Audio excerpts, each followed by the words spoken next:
Hello friends, मेरा नाम है मनीष और आप देख रहे हैं now study point YouTube channel. आज की इस वीडियो में बात करेंगे केंद्र सरकार या फिर देश के सभी राज्यों द्वारा शुरू किए गए प्रमुख योजनाएं, अभियान और कार्यक्रम जो कि आपकी यूपीएससी, एसएससी, बैंक, रेलवे के लिए काफ़ी इंपॉर्टेंट रहने वाले हैं। तो चलिए आज का पहला प्रश्न, किस राज्य सरकार ने the vision for all school eye health कार्यक्रम शुरू किया है? इसका सही जवाब है option B, Goa. Important point, Goa सरकार ने the vision for all school eye health कार्यक्रम शुरू किया है।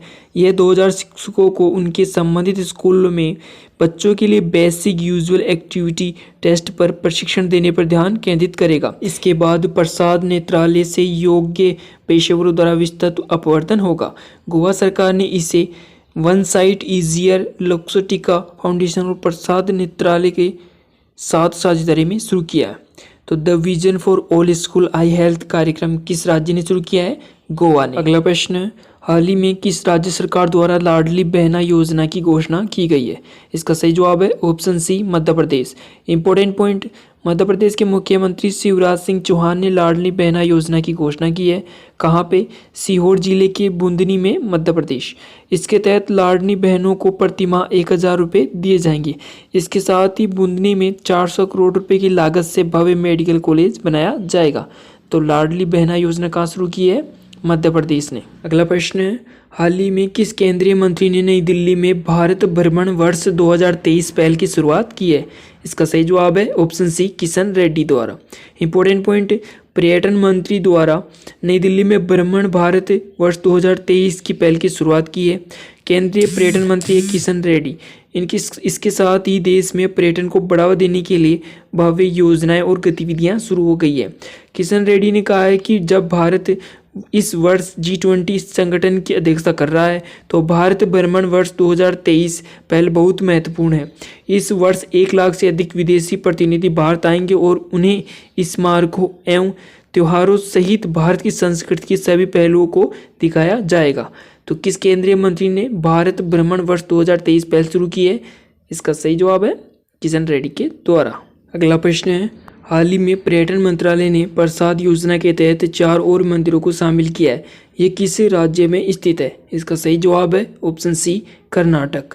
इम्पोर्टेंट पॉइंट, कर्नाटक में 4 नए तीर्थस्थल में माँ चामुंडेश्वरी देवी मंदिर मैसूर में, श्री माधव वन कुंजारुगिरी उडुपी में है, पापनाश मंदिर बीदर जिला में है, रेणुका यल्लम्मा मंदिर शोधती बेलगावी में है। पर्यटन मंत्रालय द्वारा वर्ष 2014-15 में चिन्हित तीर्थ स्थलों के समग्र विकास के उद्देश्य से तीर्थ यात्रा, कायाकल्प और आध्यात्मिक संवर्धन पर राष्ट्रीय मिशन शुरू किया गया था। अक्टूबर 2017 योजना का नाम बदलकर तीर्थ यात्रा, कायाकल्प और आध्यात्मिक विरासत संवर्धन अभियान यानी प्रसाद राष्ट्रीय मिशन कर दिया गया है। अगला प्रश्न है, एमएसएमई के लिए संशोधित क्रेडिट गारंटी योजना कब से प्रभावी होगी? इसका सही जवाब है ऑप्शन ए, 1 अप्रैल 2023 से।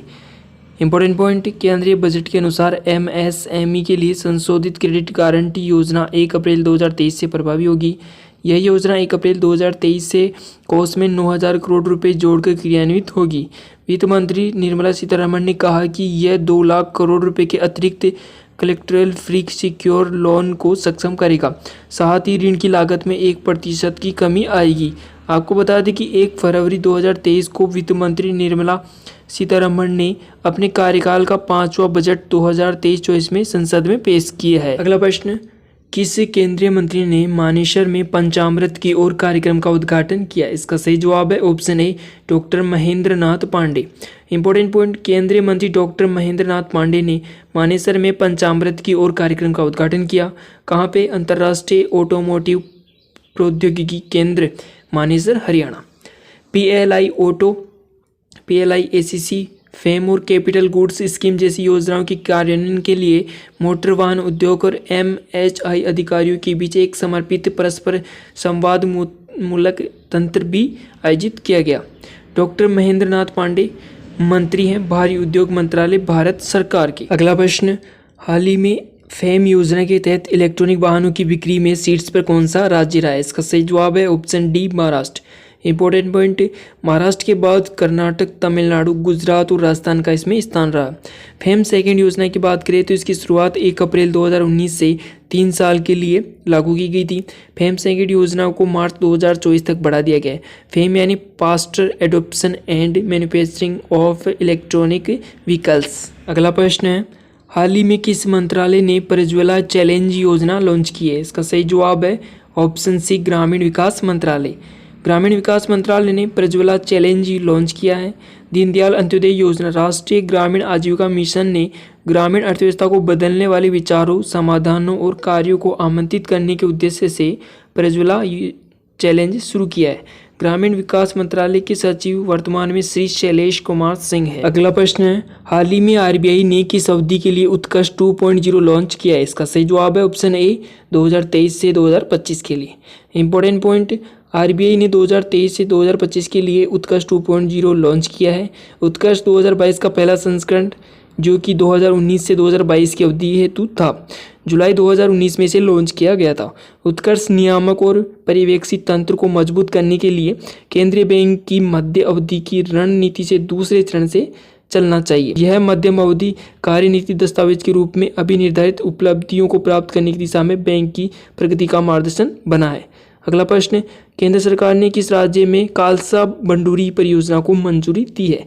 इसका सही जवाब है option D, Karnataka. Important point, यह एक बांध है जिसे महादेई बेसिन से मालाप्रभा नदी बेसिन में पानी मोड़ने के लिए बनाया गया है। इस परियोजना का उद्देश्य सूखा प्रभावित उत्तरी कर्नाटक के 13 शहरों में पीने के पानी की सुविधा प्रदान करना है। ये क्षेत्र मिलकर राजस्थान के बाद देश में दूसरा सबसे शुष्क क्षेत्र है। इस परियोजना को गोवा और महाराष्ट्र के विरोध का सामना भी करना पड़ रहा है। अगला प्रश्न है, हाल ही में मांगदेचू जल विद्युत परियोजना किस देश को सौंप दी गई है? इसका सही जवाब है option C, Bhutan. Important point, Bharat द्वारा सहायता प्राप्त मांगदेचू जल विद्युत परियोजना भूटान की डुक ग्रीन पावर डीजीपीसी को सौंपी गई है। भूटान में भारत की सहायता से तैयार किया गया 720 मेगावाट मांगदेचू हाइड्रो पावर प्रोजेक्ट को भूटान की डुक ग्रीन पावर कॉरपोरेशन को 27 दिसंबर को सौंप दिया गया है। 720 मेगावाट की इस परियोजना का उद्घाटन प्रधानमंत्री नरेंद्र मोदी और उनके भूटानी समकक्ष लोटे शेरिंग ने 2019 में संयुक्त रूप से किया था। अगला प्रश्न है, हाल ही में राष्ट्रपति ने किस राज्य में प्रसाद परियोजना की आधारशिला रखी है? इसका सही जवाब है ऑप्शन सी, उपयुक्त दोनों, तेलंगाना और आंध्र प्रदेश। इंपॉर्टेंट पॉइंट, राष्ट्रपति द्रौपदी मुर्मू ने रामप्पा मंदिर और श्री शैलम मंदिर को प्रसाद परियोजना में शामिल किया है। रामप्पा मंदिर तेलंगाना में है जबकि श्री शैलम मंदिर आंध्र प्रदेश में।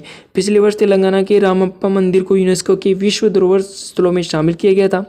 प्रसाद परियोजना, इसकी शुरुआत 2014-15 से की गई थी। यह पर्यटन मंत्रालय के अंतर्गत आती है ये परियोजना। अगला प्रश्न है, हाल ही में केंद्रीय मंत्री भूपेंद्र यादव ने कहां पर आर्द्र भूमि बचाओ अभियान शुरू किया है? इसका सही जवाब है option B, Goa. Important point, कहां पे किया है? गोवा में। केंद्रीय पर्यावरण, वन व जलवायु परिवहन मंत्री भूपेंद्र यादव ने गोवा में वेटलैंड बचाओ अभियान शुरू किया है। इसके तहत दलदली भूमि के संरक्षण के लिए नागरिक भागीदारी का निर्माण होगा। विश्व आर्द्र भूमि दिवस 2 फरवरी को मनाया जाता है। अगला प्रश्न, हाल ही में भारतीय रेलवे ने कौन सी फूड डिलीवरी सुविधा शुरू की है? इसका सही जवाब है ऑप्शन ए, WhatsApp food delivery. Important point, भारतीय रेलवे ने यात्रा करने वाले यात्री अब अपने पीएनआर नंबर का उपयोग करके यात्रा करते समय व्हाट्सएप के माध्यम से ऑनलाइन खाना ऑर्डर कर सकते हैं। आईआरटीसी यानी Indian railway catering and tourism corporation, तो ये किसने शुरू की है? भारतीय रेलवे ने। कौन सी योजना? व्हाट्सएप फूड डिलीवरी योजना। अगला प्रश्न, हाल ही में किस मंत्रालय ने विवाद से विश्वास वन योजना को लागू करने का आदेश जारी किया है? इसका सही जवाब है ऑप्शन सी, वित्त मंत्रालय। इंपॉर्टेंट पॉइंट, वित्त मंत्रालय ने फरवरी 2023 में एमएसएमई के तहत विवाद से विश्वास वन योजना को लागू करने की घोषणा की है। इसमें कोविड के दौरान संविदात्मक दायित्व को पूरा नहीं करने पर जब्त की गई राशि को वापस करके राहत की परिकल्पना की गई है। केंद्रीय मंत्रालय को महामारी के दौरान परफॉर्मेंस सिक्योरिटी, बिड सिक्योरिटी और जब्त या कटौती किए गए नुकसान को वापस करने के लिए भी कहा गया है। अगला प्रश्न है, तुर्की और सीरिया में भूकंप प्रभावितों की मदद के लिए भारत ने कौन सा ऑपरेशन शुरू किया है? इसका सही जवाब है ऑप्शन बी, ऑपरेशन दोस्त। इंपॉर्टेंट पॉइंट, तुर्की और सीरिया में भूकंप प्रभावितों की मदद के लिए भारत ने ऑपरेशन दोस्त शुरू किया है। तुर्की और सीरिया में भूकंप के चलते जान गंवाने वालों की संख्या में लगातार वृद्धि हो रही है।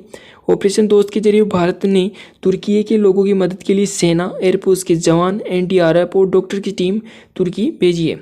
साथ ही भारत ने C-17 कार्गो विमान से बड़े पैमाने पर राहत सामग्री भी भेज रहा है। अगला प्रश्न है, हाल ही में स्वास्थ्य मंत्रालय ने किस बीमारी से निपटने के लिए मास ड्रग एडमिनिस्ट्रेशन MD अभियान शुरू किया है? इसका सही जवाब है ऑप्शन ए, फाइलेरिया रोग। इंपॉर्टेंट पॉइंट, केंद्रीय स्वास्थ्य मंत्री मनसुख मंडाविया ने एक राष्ट्रव्यापी मास ड्रग एडमिनिस्ट्रेशन अभियान शुरू किया है। इसका उद्देश्य विशेष रूप से 10 प्रभावित राज्यों में फाइलेरिया रोधी दवाओं के घर घर वितरण के माध्यम से फाइलेरिया रोग के प्रसार को समाप्त करना है। स्वास्थ्य मंत्रालय ने बिहार, छत्तीसगढ़, झारखंड, महाराष्ट्र, उत्तर प्रदेश, पश्चिम बंगाल, कर्नाटक आदि संयुक्त रूप से इस अभियान की शुरुआत की है। हाल ही में सरकार ने वैश्विक लक्ष्य 2030 से 3 साल पहले 2027 तक फाइलेरिया को समाप्त करने की घोषणा की थी।